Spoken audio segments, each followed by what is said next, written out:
Welcome back to On Texas Football, ladies and gentlemen, and welcome back to the Winning Drive. I'm lifetime Longhorn Rod Davis, pleased to be joined by the young prodigy, also fellow lifetime Longhorn CJ Vogel, and the coach, our coach, former high school football coach at Vernon, Capel, Brownwood, Rotan, Belton, also played college football at Abilene Christian, coach there on multiple stints, and also was on the University of Texas football coaching staff of multiple head coaches. It's our coach, Bob Shipley. What's going on, Coach? How you doing? Hey, it's all good, man. All good. Ready for those Razorbacks, baby. That's right. Yeah. Coach is he's in the right mindset there. He's all about the game week. He's all about the task at hand. So we will talk Texas, Arkansas a little bit. Of course, we'll get into Sark had another media availability. He's got a lot of those throughout the week. We'll get into some of the things Sark had to say about their upcoming opponents. But before we get started with any of that, the Longhorns got really good news, CJ, on the recruiting trail. Seems like they got themselves another one. Yeah, absolutely. Big commitment here, and it didn't take long for Texas to get in the fight for this one. Graceson Littleton decommitted from Clemson earlier this month. Texas offered just a day or two after, and took about 13 days, Rod and Coach, an official visit, a couple calls from Steve Sarkisian and Terry Joseph, and hey, you got yourself a top 100 ranked cornerback in the 2025 class. Really nice prospect. Littleton, again, was previously committed to Clemson. He backed off of that commitment. It looked like Michigan was going to be the team to beat. It looked like he was going to be, going to play for the Wolverines until Terry Joseph and Steve Sarkisian said, hold on, we got something for you. And you see his highlights up here. Thank you, Matthew, for pulling him up. But really talented prospect, about 6 foot, 175, 180, has a wiry build, but really strong, twitchy, change of direction guy. Someone that Texas certainly needs in this cornerback room, Rod. And let me get your thoughts, because I know watching cornerback tape to you is like us, kind of waking up in the morning, taking our first breath or steps. What do you like about Graceson Littleton so far, and what do you think he kind of projects long term as a Longhorn?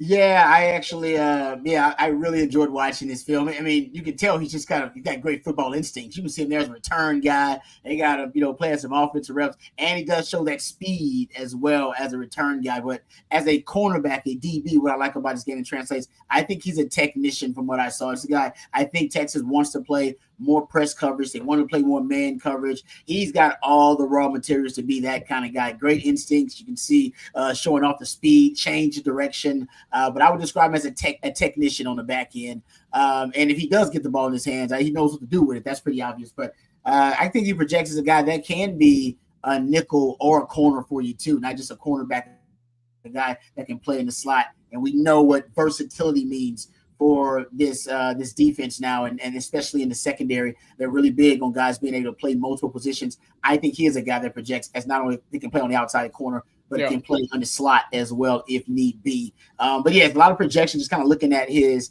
just raw skill set and overall his athletic profile. But there's no doubt, I mean, with him focusing on just the cornerback position with those skills, he definitely looks like a guy that can make an impact for Texas and be a diamond in the rough for him pretty much at the defensive back position. And you're seeing a lot of return touchdowns here. Exactly. I wonder, maybe he'll have some Deshaun Jameson in him. You never know what you might see in terms of Texas going out and using, defensive back, Rod. It's all about the hands, you know it. In terms they want ball hawks, man. They want guys that make plays on the ball. And, like I said, it's not a lot of film of him actually as a corner getting those kind of plays on the ball, but you can tell that he's got great instincts and he's got great ball skills because of watching the film him as a returner. That's added value, man. So Jeff Banks, I'm sure, is in love with this kid as well. The athleticism's there. Of course, we're watching the tape here, but he's a 10.9 100-meter guy. He's a 50.3 in the 400. So you see the top end speed right there. He ran a 4.51 laser at the Under Armour Combine last year as well. So pretty good speed there, Coach. I'll toss it to you. What have you been seeing on the tape of the newest Longhorn commit? Yeah, I like him. His speed is not elite. You can tell by watching him. He's not, I don't think elite, but he certainly fits the bill in terms of trying to get versatile athletes because, Obviously, he's a corner, but he can certainly return kicks and play slot receiver too, looks like to me. Yeah, Deshaun Jameson comparison is a nice comparison. Yeah, he's not that fast. Skill set. He's fast, but he's not quite that fast. Yeah, no, I agree with you. But yeah, like I said, I think just looking at the raw tools that he brings to the table, Texas is valuing certain things. They're valuing guys that project as coverage specialists, guys who are versatile in the secondary. These are boxes I think they're trying to check. I think the coaches are recruiting things that they really can't coach. I think there are certain things they figure out. We can coach up this. We can coach this up. But, Coach, I think they're looking at there are certain traits we can't coach, and we're going to start recruiting those types of traits. And I think, obviously, this young man, Graceson Littleton, has a few of those traits that they covet. So good stuff there for the Longhorns on the recruiting trail. We'll revisit that, of course, and come back to that a little bit later on. But congrats to Texas. That you said that took how long, CJ, overall, the entire recruitment? You said basically 2 weeks is when they jumped in on the young man in recruiting? The offer came November 1st. He decommitted that about 2 or 3 days beforehand. Wow. And all of a sudden he was on campus last weekend for an official visit. Again, Michigan wanted him pretty badly. And I had a coach in the area tell me, hey, he's kind of surprised he's not taking the Michigan offer up and committing to the Wolverines. But, hey, here you go. More success for Texas. And beyond that, more success with the 7-on-7 program and 5-on-5 program, California Power, right? We've talked about that. That's the same program as Myron Charles, currently committed to the Longhorns, but also Javion Hilson. He does the 5-on-5 segment with California Power. The two of them actually took a trip to Austin in March. Littleton not necessarily on the Texas radar all that much at the time. However, you can see that it certainly paid off, and he at least had some familiarity with the city, campus, university, etc., and made the switch, made the flip pretty easily for the Longhorns. Yeah. No, good stuff there, CJ. Appreciate those nuggets. You guys throw out your questions. As many of their questions or comments, we'll address as many of them as we can throughout the broadcast. Also, super chats, you know how it works. They jump to the front of the line. You can interrupt the show at any time. That's the way that goes. We'll get into Texas, Arkansas a little bit. Also, I said I want to talk about some of Sark's comments from earlier today. And there are a couple of other stories that I think we'll get into a little bit later on. I want to get Coach and CJ's opinion. This question, though, from R.S. Chanel says, does the new cornerback help with Hilson since they played on the same 7-on-7 team? CJ, I imagine this one is for you. Yeah, I mean, there's just more familiarity. I don't think that it's going to be an overriding factor for Javion Hilson. Of course, remember, Hilson, Florida kid, is down to essentially Texas and Texas A&M, and that was before Littleton really even became an option for the Longhorns. So maybe it helps a little bit, but again, Hilson's going to do what's best for him. Texas has two really strong edges in the class. They're wanting Hilson to kind of fill out that trio of elite edge rushers. But again, Hilson's decision is going to be independent of any other factor other than what he believes is the best football fit for him long term. Okay. Thank you for the question. We appreciate that. I want to get this quote from Sark. He was asked about Taylor Green, the quarterback from Arkansas. He did admit that Taylor Green, the most dangerous quarterback Texas has faced up until this point. And I agree with him. I mean, there's no doubt. I mean, Pavia is probably the second most dangerous. But when you just look at the explosive ability, obviously, I think he's got a really nice arm too for a young quarterback, but just the dual threat ability and the ability to improvise, color outside the lines, work outside the structure, create, and obviously those second reaction plays. There's no doubt Taylor Green presents a different type of challenge, coach, for this Texas team. And it'd be different if he was the only threat, but they have multiple ways that they're going to force this Texas team to have to account for all the different threats that they're going to present. And Taylor Green is one of them as a +1 in the running game. No doubt about that.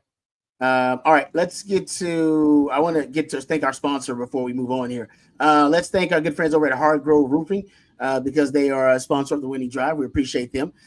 This segment of the Winning Drive sponsored by our friends over at Hardgrove Roofing. Know who's on your roof with Hardgrove Roofing. Thanks to Hardgrove Roofing for sponsoring the Winning Drive with offices all over Texas, Louisiana, and Arkansas. Hargrove is the choice of customers everywhere for superior, reliable service. If you're in need of a new roof, you'll want to know who's on your roof with Hargrove Roofing. You can give them a call today, 512-645-3202, or you can reach out to them online at hargroveroofing.com. And right now they're offering a free roof inspection. So if you have any issues with your roof or you just want to know what's going on with your roof, our friends over at Hargrove Roofing are offering a free roof inspection, free 99, best price you're going to get, with partnerships with Lifetime Longhorn Bert Auburn, Lifetime Longhorn Stevie Lee as well. They are the most pro burnt orange roofing company out there. And so we appreciate them for sponsoring the Winnie Drive. Like I said, offices all over Louisiana, Arkansas, and of course the great state of Texas, including Austin. And we know a lot of you out there. You're joining us from all over, including some of those states. So if you're going to know what's going on with your roof, reach out to our good friends over at Hargrove Roofing.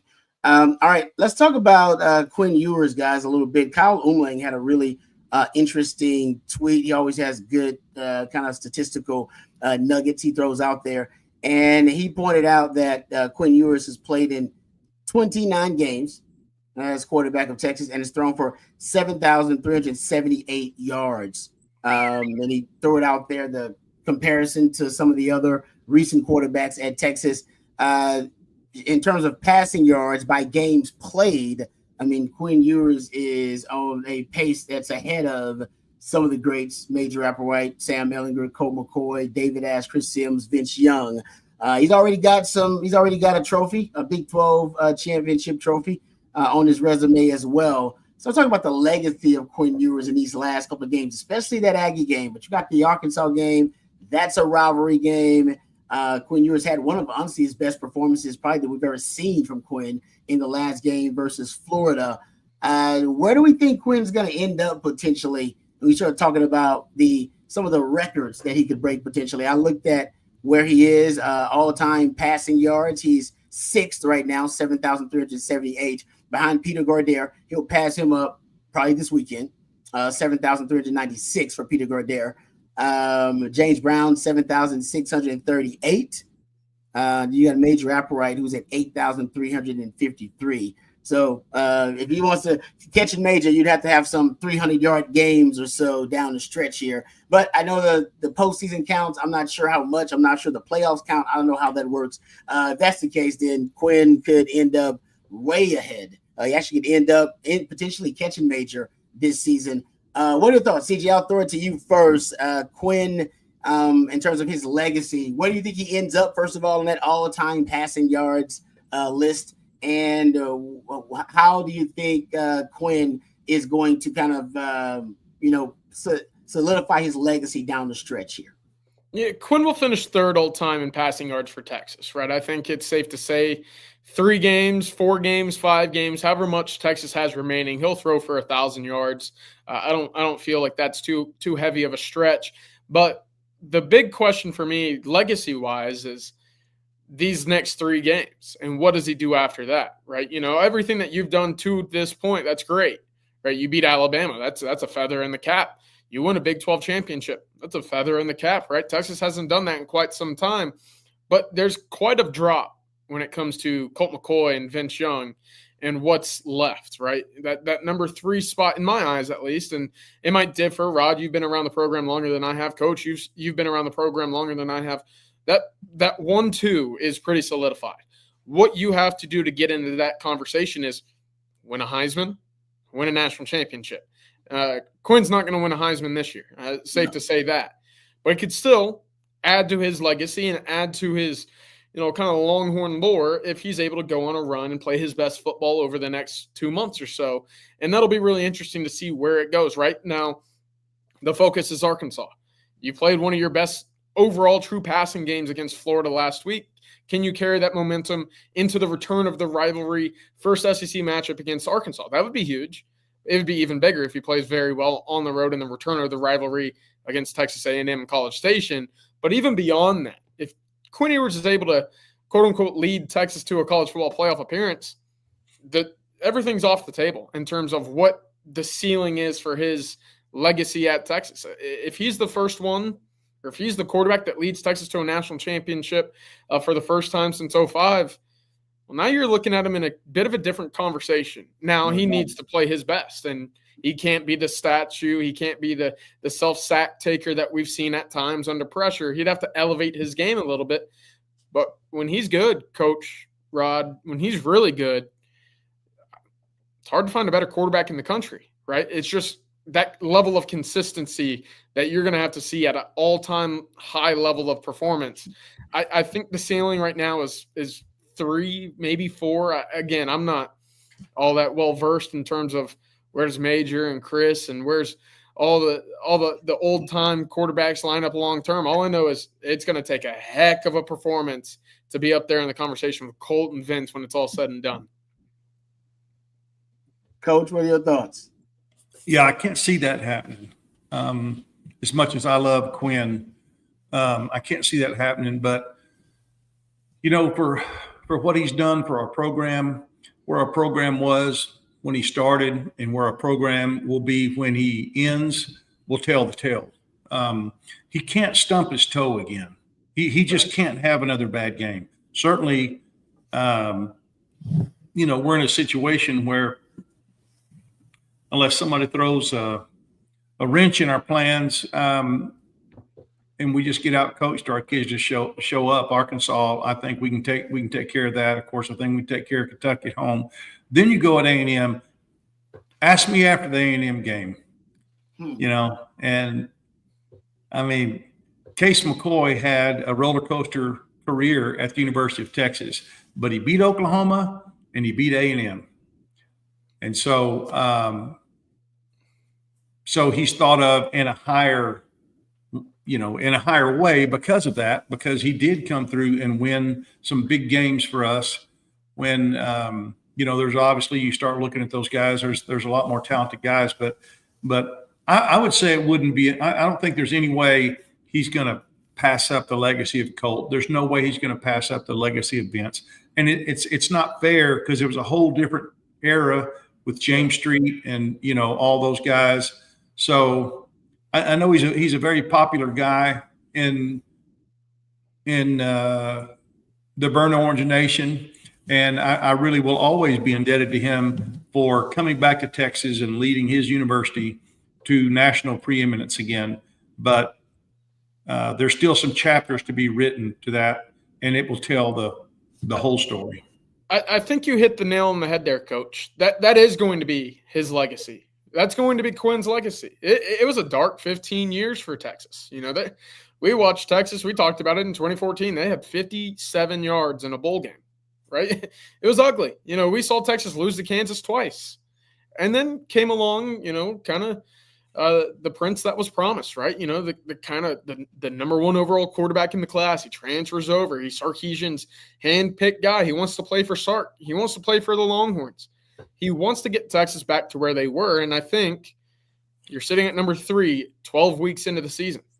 You're in the conversation, right? You just won the Big 12 championship. You made the 4-team playoff a year ago. You're back to where you want to be if you're the Texas Longhorns. And that's basically just get to the table, right? You got talent, you got coaching. It's all about now what can you do when you get into, kind of the ball, right? And to be the belle of the ball, you got to be invited. And while right now Texas wasn't invited the last 15, 20 years, whatever, Quinn's got him there. And I think ultimately when you look back 10, 15 years from now, I think he's going to be held in higher regard regardless of how these next month or two plays out, simply because, hey, Quinn Ewers got Texas back to where it wanted to be, for good or bad, for how quickly he played or whatnot. That's going to be part of his legacy is he beat Alabama, he beat Michigan. Look, he had some big moments, big-time games, brought back some hardware finally to the Texas Longhorns. That's going to be the legacy. You can certainly add to that, but at least right now, that's the baseline for me. No, I agree. Honestly, and the truth is, if, let's say hypothetically, if Colt with his resume, because Colt is everywhere on the record books. I mean, it's pretty much Colt McCoy at the top of all the records here at Texas, the passing records. If Colt had won the national title, I mean, we'd be having the Colt VY discussion like the LeBron MJ discussion. I mean, it really would. It'd be kind of like a generation, like, nah, VY's my guy. Man, Colt's my guy. It's just, that's what, but because he didn't win a national title, got there, was in the Isaiah Heisman finalist because he got to all those things but didn't win it. And hell, if VY wins the Heisman, then maybe VY's a different strategy. I always said that you couldn't have them both in VY's years. I think you couldn't win the Heisman and get the national title because he was pissed off for not winning the Heisman. That's what also was partly what motivated him to put the cape on. It was like he was pissed off that he needed to show the world he was the best player on the planet, right? And that was part of it. So I think if you win the Heisman that year, you don't win the national title. I don't think the football guys are going to give you both. But anyway, I digress. I think my point is if Quinn wins the national title, say he runs the effing table, say he wins the SEC title, all right, first year, and like my man CB says, first Texas quarterback is James Brown who went back-to-back conference titles, and say he runs the table in the college football playoff, and Texas wins the national title. Isn't he hired? Don't we elevate him above Colt? That's a good question. I don't care about the records at that point, dude. You ran the table and you was clutch. The thing we loved about Colt was that he was clutch. You win the SEC title in the first year you're there, and you run the table in the first year of the 12-team college football playoff. Man, come on now. You know he's got to play. You know he's got to put the cape on to do that. Texas running game ain't good enough for them to run the table to do that without Quinn leading the way. It's tough. That argument, like in a sense, you could make the argument. National championship levels here. If you win it, you're up there. That's the club. And we'll start ranking right after that. Right now, it's VY. Right now, in my lifetime, that's right here. Okay. Who's next knocking on the list? It's Colt. If you win a national championship, I think it does put you into a different category. But to the point of being the best overall quarterback at Texas, did Colt not leave as the winningest quarterback in the history of the sport when his days were done here at Texas? There's, I think, the disconnect, right? And for Colt specifically – You're always, and this is unfortunate, you're always going to have that hypothetical. What happens if he didn't get hurt, right? What happens if Texas is rewarded for the 45-35 victory over Oklahoma in 2008? I think they go to the national championship and they play Florida, right? Who knows what happens there? It's different. And because that hypothetical is there, I think Colt will always get that pass because he owns just about every meaningful passing record in the University of Texas, but also he was the winningest quarterback to ever play the game of college football by the time that he left the University of Texas. I think that has to mean something. Well, it says a couple of things. We didn't have a packed quarterback room in terms of, you'd rather not have a redshirt freshman starting, but sometimes you have to. But he couldn't have had a better front seat to see how it was done, through Vince. But Vince, what you do for your team, Vince did what I've never seen anybody else do. He could take over a game with his legs, and did numerous times. And I just say, what all do you mean to your team? It's an awful lot of I guess are those all Colts records there? Yeah, it's hard to say, but there wasn't nearly as much asked of James Brown as there was of Colt McCoy or I agree with that. And these other guys. There wasn't obviously near as much asked for, Street as it was for these guys because the offenses were so much different back there. So we get stuck, in my opinion, just looking at stats, looking at wins, looking at stats, instead of saying what did this guy mean to our team? And honestly, it's really hard for any of the three of us to know what Street really meant to that team because we weren't really there and in covering the program or involved in the program or whatever, and we, it's going to be like this in 30 or 40 years. You're going to have people that never saw Colt play, never saw Vince play, never saw Quinn play. And, they're going to have a hard time relating. It's just like people that didn't see Michael Jordan, to borrow that line from you, Rod. I mean, if you didn't watch him day in and day out, year in, year out, I mean, you don't have that appreciation for the way he played the game overall at basketball. And that's kind of why I'm not saying that Street is better than those guys or wasn't. But I'm saying he could have meant as much or more to his team. And so I don't know how he could have meant more, but I do understand the people that come on here saying number 16 needs to be retired. Number 16 needs to be retired. It's just that as the further time goes on, well, first of all, as CDC said, the criteria has been laid out, so that is what it is. But It's just as time goes on, fewer and fewer people forget about him and forget about what he did, and never got to see him play live, never got to see him lead his team to a national championship. No, it's a good point there. No, it's I hope we have to have that debate at the end of this season. I hope we have to have that heated debate about where Quinn stands among the all-time greats, because that would mean the season went really well for Texas. All right, let's thank another one of our sponsors, our friends over at Duck Camp. Duck Camp produces premium outdoor goods for the outdoor spirit in all of us. Duck Camp is dedicated to providing the best outdoor goods so you can outdoor good, whether you're an avid hunter or if you prefer fishing, or if you're like me and you like to hang out around the campsite for the camaraderie of the campfire. Duck Camp is the brand for you, a brand that understands the culture of outdoor living and the good times and good friends that come along with living an outdoor lifestyle. So check them out today at duckcamp.com. As a matter of fact, I got my new fall items in from that new fall selection by Duck Camp, and they are great. Love them. I mean, they're talking about really, really great materials that they're made from, high quality materials they're made from. My wife was even a little bit jealous. She was mad I didn't order her some stuff from Duck Camp, but go check it out for yourself before some of those new fall items actually sell out, because they're really, really popular. That's duckcamp.com, and thank you very much for sponsoring the winning drive. Getting back to some of the questions here. This one from Cisco says, who poses the biggest threat offensively by Arkansas? I would say the QB, with him being a dual threat. I would start Hill and LaFau, and also Simmons. I'm assuming to try to neutralize that threat. Sark did say he's the most dangerous quarterback they faced so far. What are your thoughts, CJ? I'll start with you. Who poses the biggest threat offensively by Arkansas?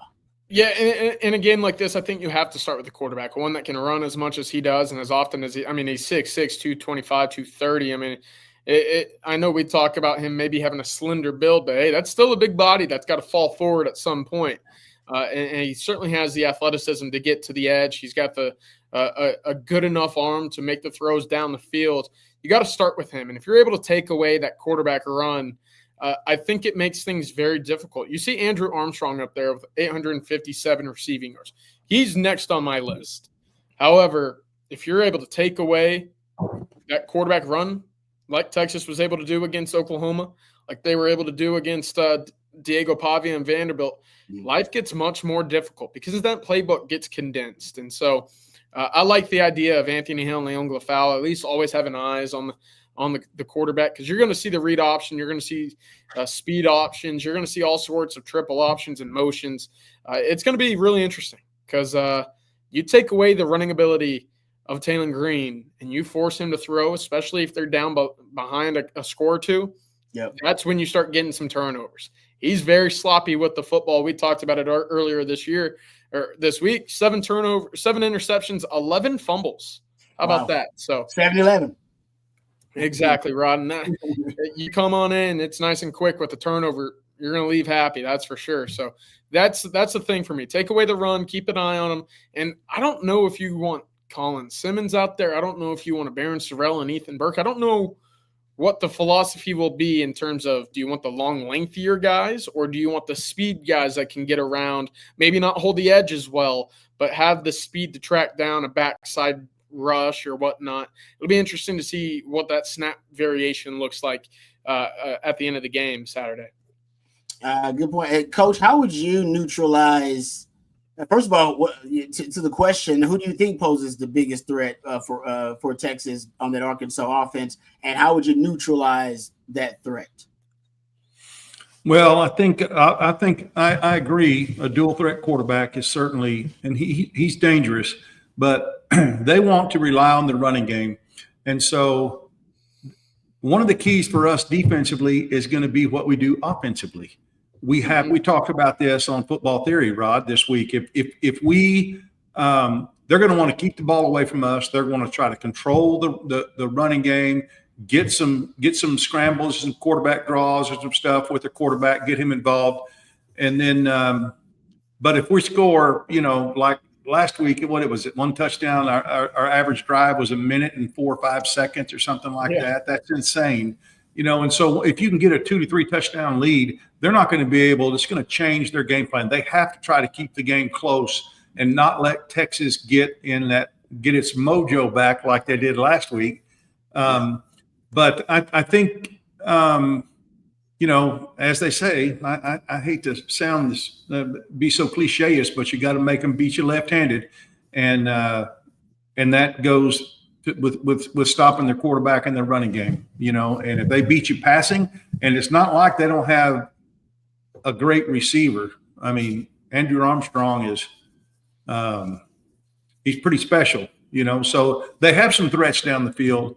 But I think I think the key to us is going to have fast starts on offense, and then get some 3 and outs in their part to give us an opportunity to build a lead, and then they go, well, okay, we tried. We're not going to be able to keep up with this Texas team. That's my hope, and that's what I hope we can do to slow down their offense, to speed up our offense. Yeah, and to that point, Coach, if it happens the way, like you said, it's supposed to, the complementary football helps you pull away from and separate from Arkansas. That's when you'll start forcing more turnovers.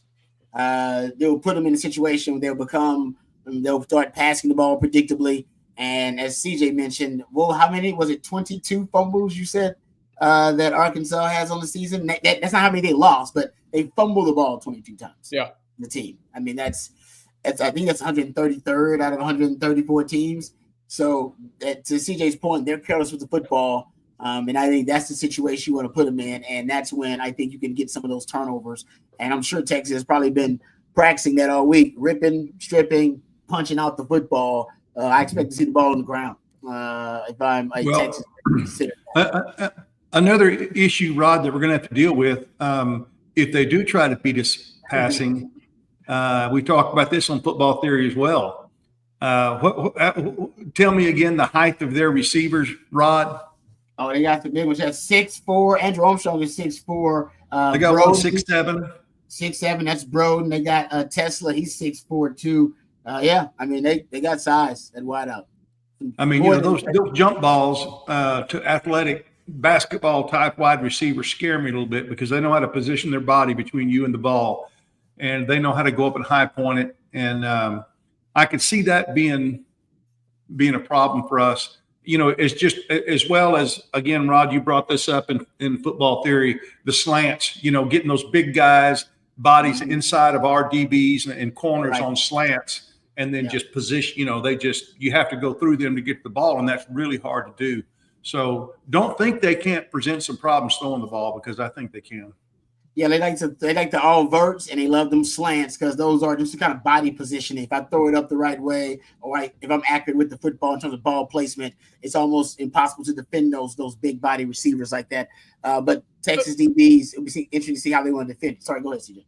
No, I was going to say on top of that, they want to keep things relatively simple for Taylor Green. Again, he's a good quarterback, but he's not a 1 to 2 to 3 read check down. That's not necessarily his game. Keep it nice and simple. Let your big body wide receivers go out there and make a play. Just give them a chance, essentially, is what this offense is looking like. And you see that at times. Taylor Green doesn't always line up in the slot, right? Only 9.2 or 9.8% of his snaps come in the slot. But when he's there, watch out for the slot fade, because what does that mean? It's just basically a go route with a lot more room to work with. And that, again, is just body position. That's shielding a smaller cornerback with your frame and letting that ball kind of take you where you need to go.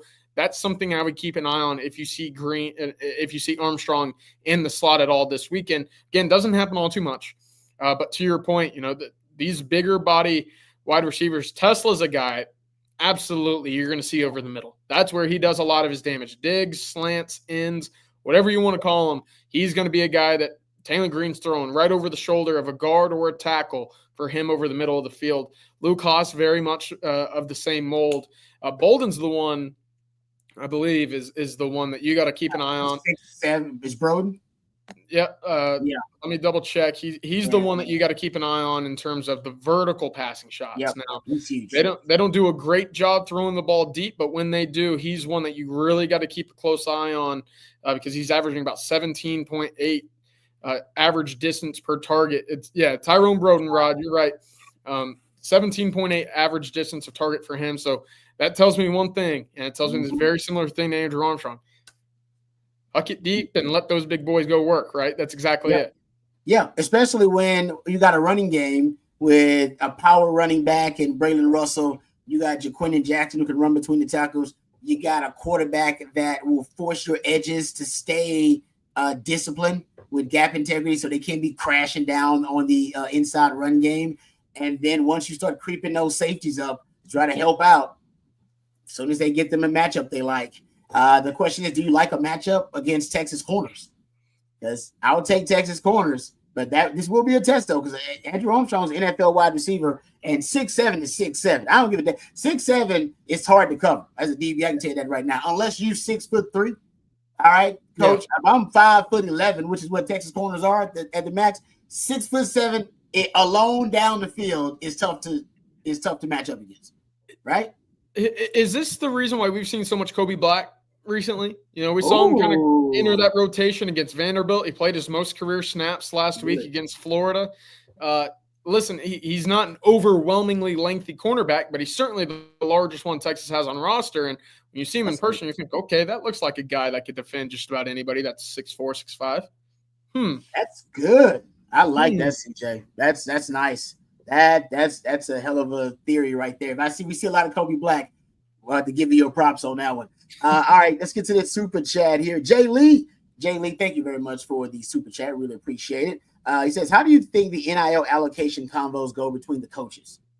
Does Sark walk in and tell each position coach, hey, you have this much money this cycle?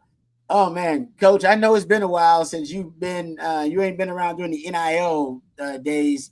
But how do we think this goes? Because you have a GM now. You're a general manager there, right? So doesn't that kind of go through the general manager maybe? I was going out retiring when that was starting to come in, but I do know that we've got a general manager now, Brandon Harris. And, he's handling that in terms of raising NIL. I think going out and getting he kind of connects the dots, I think, whenever coaches tell him we need this or that. That's just my assumption. I don't know that. I've talked to Brandon, but I haven't talked to him specifically about that. But, I don't know. I think it's just a matter of I've also talked to some players, parents who they don't even talk about NIL on their visit. But these 4- and 5-star guys are going to be talking about NIL. But that's a good question, and it's one that I don't know the answer to. But I'll do a little digging and see if I can find out how the inside works on that. I'm sure what happens is all these guys have agents, and a lot of them, especially out east, southeast, are getting their own. The same agent is representing several of them, and so I'm sure it works much like the free agency in the NFL. Your agent talks with the UT representative and just kind of say, okay, we're kind of in this number. Well, he's got to be at this, because he's been offered. And so I don't know that there's actually any conversation between the staff and the player or his parents as much as it is their agent. And I think it's more of a negotiation between Brandon and the people that work in his office, along, of course, with the coaches. And the agents that are representing these players. It sounds crazy, but the high school players have representation. Now, Coach, kind of in that same light, would it in the hypothetical sense, would it be the general manager? Would it be the player personnel department? Who's in charge of saying, all right, for next cycle, you've got 3 roster spots you got to fill in the current class? Is that coming from the head coach, or is that kind of the department saying, all right, this is what we're projecting our numbers to be with attrition, NFL guys, whatever. You got 3 or 4 roster spots. Let's see how you fill them. Yeah, I think the player personnel's job is to get the information that he can from all of his research into the coach's hands, and then obviously it starts with Sark, and then it goes down to the coordinators. The coordinators are not going to let offers and NIL deal go out without their approval, because they got to sign off on every single person. And I'm sure they've got to sign off on NIL, and it's kind of like they're the head coach of that side of the ball, and so.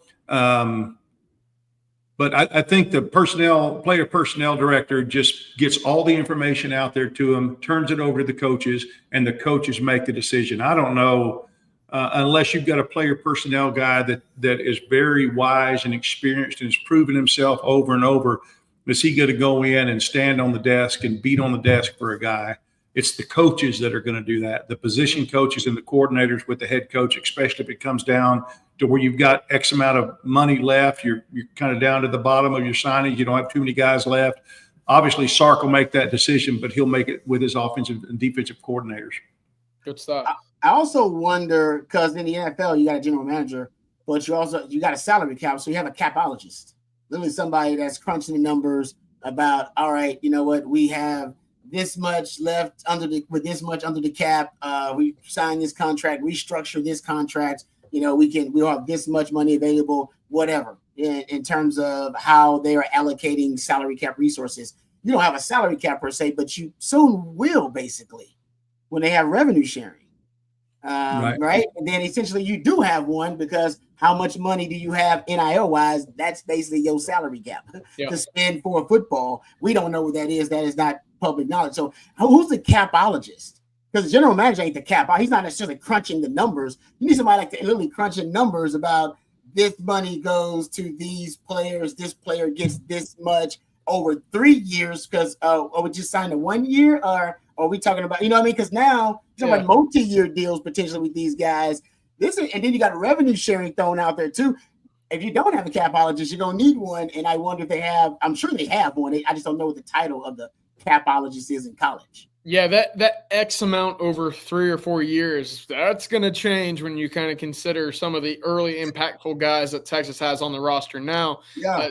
I don't know who reported it, but the South Carolina edge, the freshman edge, Dylan Stewart, it was reported probably a week or two ago that he's already positioning himself, and it's not just Stewart, right? It's his representation. It's the folks around him saying, hey, if you want us to remain here, it's going to be 2 commas next year whenever we come back to the table. Yeah. You're sitting around thinking, this is kind of crazy. Like, this kid's played 8 games in his career. Then you look at the tape and you say, okay, he's got 8 sacks in 8 games, right? He's that level of talent. So it's one thing to get a kid to campus. The other thing is keeping them there, especially if they're a very impactful player. And go back just a few years ago, right? Remember who were some of the names that were floated around saying, you know what, if Texas doesn't pony up, I might be headed elsewhere. And there were a few. Xavier Worthy was one. Yeah. There's some guys on Brandon's bat phone. Sark's got a bat phone. I guarantee you call up and say, listen, man, you told me only come if we have to have it, you know, and you've got these backers that they'll pony up when they feel like the head coach is going to pound his fist on the desk and say, we have to have this guy and we just don't have enough. There's some guys that'll belly up to the bar. By the way, no field for old coaches. I think they're talking about me in the chat on. Coach, they say basically Jay started this. Jay Lee says, I just realized Coach looks like Josh Brolin. Yeah. Then everybody jumped on the bandwagon here. One says Coach was really good at Sicario. But hey, No Country for Old Men was one of my favorite movies. That was. Have you ever seen that movie, Rod? CJ? It's a great movie. CJ, really? Go watch it this weekend. Must watch. Oh, let me tell you. No Country for Old Men is one of my favorite. I mean, it is great movie. Classic. It is a classic. It's amazing to me. Oh, I'm with you, Coach. I want to say I would think it might have been up for an Oscar too. Like it was considered like a critically acclaimed film. Well, just the characters they put in the movie are typical. Who was that? Ferrantino or whatever. I mean, they're just typical people that you would run into in West Texas. It's all filmed in West Texas, and I mean, it's like that looks just like she talks just like my Aunt Janie does, you know, or Aunt Bobby Sue. You know, I mean, it's very realistic. But anyway, we digress. They got Tommy Lee in there, Tommy Lee Jones, and Tommy Lee a Texan? Is he from Texas? He's always playing a Texan in movies. He's got to be from Texas. Yeah, he is. He's from Texas. Anyway, so Tommy Lee Jones is in it, and Javier Bardem he's the psychopath. We ain't gonna spoil it for you, CJ. You need to watch the movie, bro. You need to watch. Yeah, I it. see the chat going wild. That's something I guess I got to come out. Yeah, I'll you come gotta up with a watch book the movie. report. Hey, next and week. then it's got what's his name that was on Cheers, the bartender Woody. Oh yes, I almost forgot about that. He right, was a Woody bad Harrelson. dude till he met Yes. Antoine. Yes, And then he's like, Antoine, no, he's on another level of bad. And he is on another level. We ain't gonna spoil it, CJ. CJ, you should when you get some free time. It's probably like 2.5 hours, something like that. You should watch it. Well worth your time. I'll get it. I'll get it, fellas. All right, yeah, there you go. So we broadened CJ's Woody horizons Harrelson. Thank you, JD. All right, let's take another one of our sponsors really quick. Let's thank Flat Creek real quick before we move on. Our good friends over at Flat Creek Estate Winery. We really appreciate them for being part of the On Texas football family. Did you know the most awarded wine in Texas is actually the vineyard closest to Austin? That's right, folks. Flat Creek Estate Winery is just minutes from downtown Austin, and they've won award after award this year for their vintage wine, Super Texan. Super Texan is now available at your local spec, so please give it a try. Of course, Flat Creek is also a gorgeous venue with barbecues and wine tastings every single weekend, perfect for a date with your significant other or a weekend getaway with your significant other. That's flatcreekestate.com. We really appreciate them for sponsoring the winning drive and being a part of the On Texas football family. Love me some Flat Creek Estate wine. All right, Matthew, can you pull up the 3rd and Longhorn snippet that we have? I want Coach to hear this story because I never heard this story.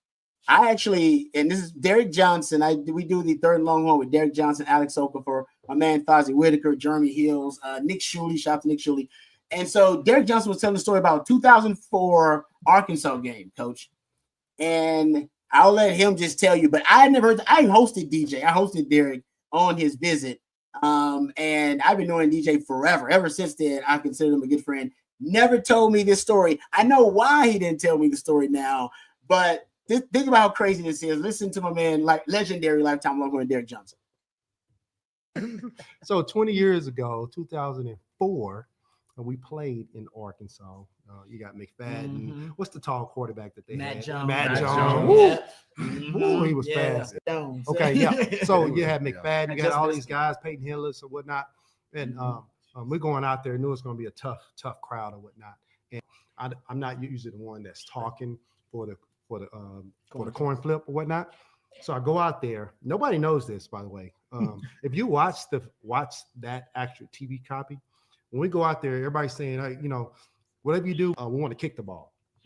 That's all I'm thinking. We're gonna kick the ball. We're gonna kick the ball. All right, cool. I go out there. I'm round up. I'm ready to go. They win the toss. They deferred. I didn't know what you're gonna say. Listen, this happened. This has happened. You gave them the ball in the second half. Listen, they say they just, I'm jacked up. They ready to go. Hey, what you want? Hey, we're kicking it. We're kicking it. They say, you kicking it? sure Yeah, you I'm wanna do kicking that? it. Let's go. We're kicking it this way. Coach told us this way. At the start of the first and the start of the third. Listen, we won the game 22-20, and I gave them an extra possession. Wow. Yeah. How long was that on your mind? Like how long? I always remember. I'm glad we won that game. I'm glad you No, I'm did saying DJ. At what point When during have the you ever actual told- game? Oh, did when- you put, like, when I that when I off was your going to mind? the sideline, You had they was like, they How'd won the toss. They deferred. How'd they? Hey, why are we kicking? I'm like, I thought you see, we said was kick it, kicking coach. it. You said. All right, you can And cut they're it real out. nice about You can cut it out. Thank you. Because we just go on acting a fool, having a good time. Giving DJ. Same thing happened, guys, in the Charlie Strong era at UCLA. Jerry's World. Yep. Same exact thing. Well, no, like I say, and Derek Johnson's one of the all-time greats. I never heard that story, didn't know it. Glad he kept it to himself. But that's how you know, Coach. That's how you know he's such a great player. He said the coaches didn't yell at him. They didn't. Nobody like dog cussed him. Nobody said anything to him. They just acted like it was all good. And I was like, that's how you know you're a badass. When those coaches, they don't even acknowledge you made a mistake. They're like, nope. That guy is the best player on the team right now. Just let it ride. Let it ride. It's all good. It's all good. The question is, did they let him go out there and speak the next coin flip? Because I don't know. You might go out there with the captains, but you're on the opposite side of the guy speaking. You're way down the other side of the line there. But how about the irony of this, guys? First possession, Texas defense gets a safety. First possession of the game, the Texas defense got a safety. Like, what are the odds of that? Like that's how great DJ is. Like That's when that's when DJ got the mojo. Yeah, that's the mojo. I'll make a bad call and still make up for it. Yeah, it's like exactly like he can't do no wrong. That's how damn good he is. I thought that story was pretty cool. So reminiscing about some of those that was one of the good Arkansas experiences. Have that maybe one of the last times we beat Arkansas, ain't it? One of the last times. Yeah, it's been a while. No, we beat Arkansas in 2007 or 8 at DKR. Okay. All right, there you go. I know it was one of the last times because the last few times has not really worked out in our favor. All right, thanks to our friends over at Third and Longhorn for that. Jason says Arkansas can stop the run, but can the Hogs get pressure? CJ, you got some stats on this. They can stop the run, but I wonder if it is, Jason, that they can stop the run or if it's just easier to pass on Arkansas. It's just easy. It's a path of least resistance kind of thing. That's kind of where I'm at too, because stopping the run, Texas stops the run itself, right? They stop the run their own way because they don't like to run the football, right? We looked at it against Florida. I think it was 7 rush attempts from Texas running backs for 12 yards. It wasn't pretty, but then you look at the scoreboard and you're saying, oh, it's 35-0. Who cares?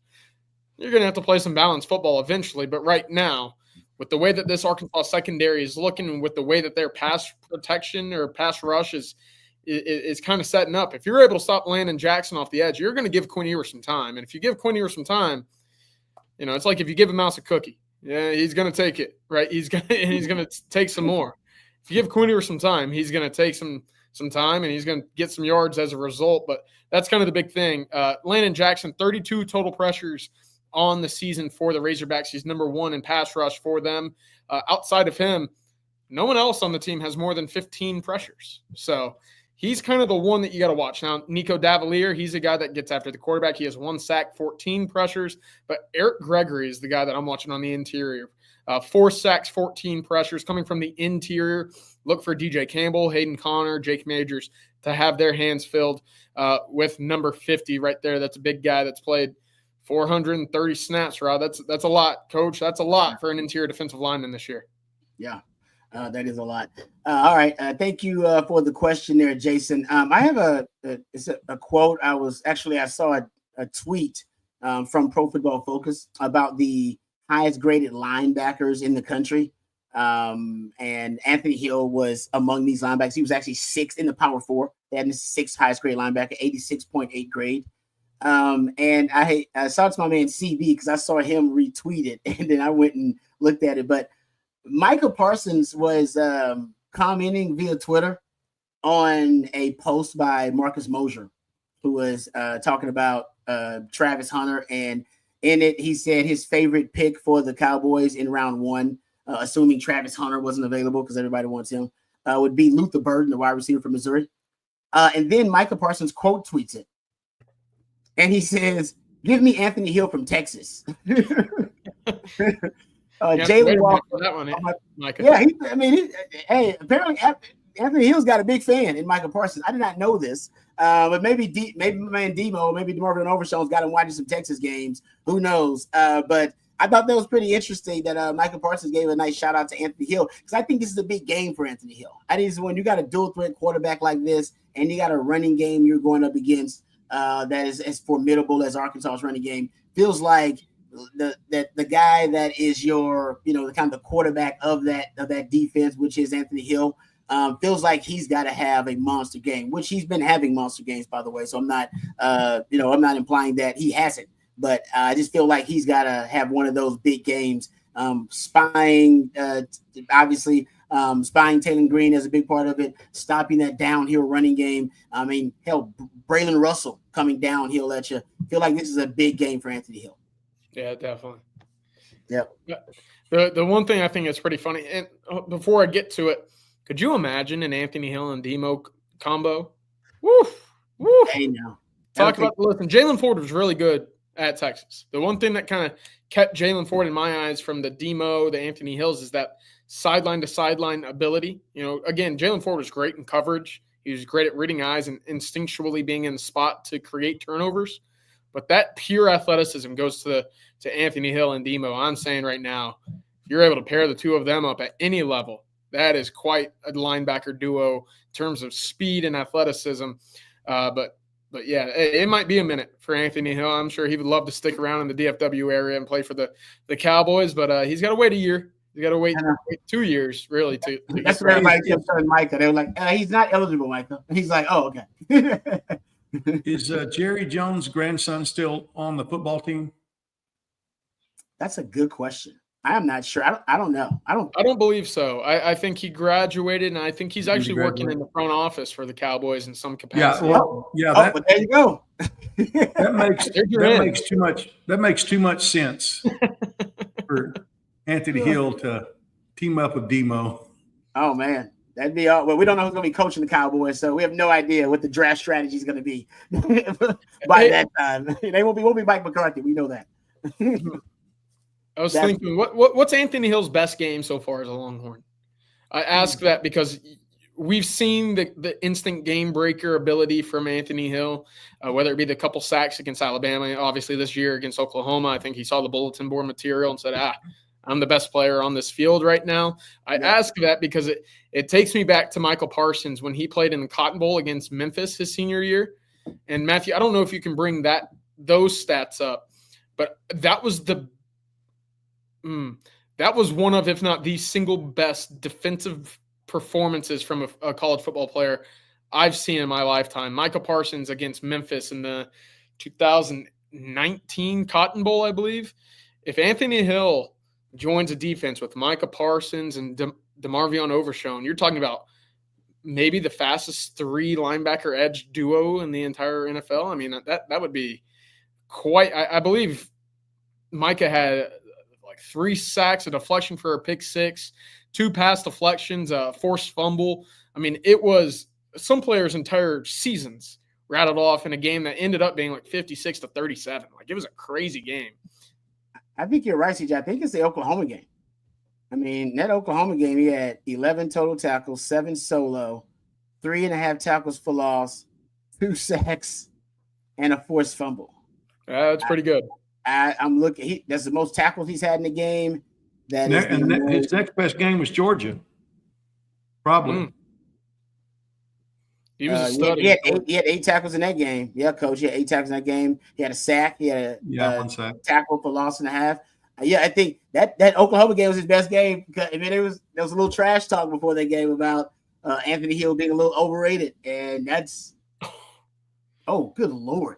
Yes, 14 total tackles, 7 solo, 3 tackles for loss, 2 sacks, 2 pass deflections, 1 for a pick 6, and 2 forced fumbles. That was Micah Parsons against Memphis. I'm telling you, that's a whole year for most guys. That is. He just wrecked the whole damn offense, didn't he? I can watch that game actually. That is crazy. And it was 39 points for Memphis still. It was crazy. I think Brady Cook was it Brady White for Memphis threw for about 480 in that game still? With that kind of stat line opposing you? Hey, that's well. Yeah. I bet that was a hell of a game. All right, there you go. So we'll get to some more Arkansas. Get some of your questions here in just a second. But let me thank our friends over. Good. Yeah, 454. Good. Thank you, Matthew. 0 touchdowns, 2 picks. So I guess they kept him out of the end zone, I guess. Let's thank our friends over at South Point before we get ready to end our live stream.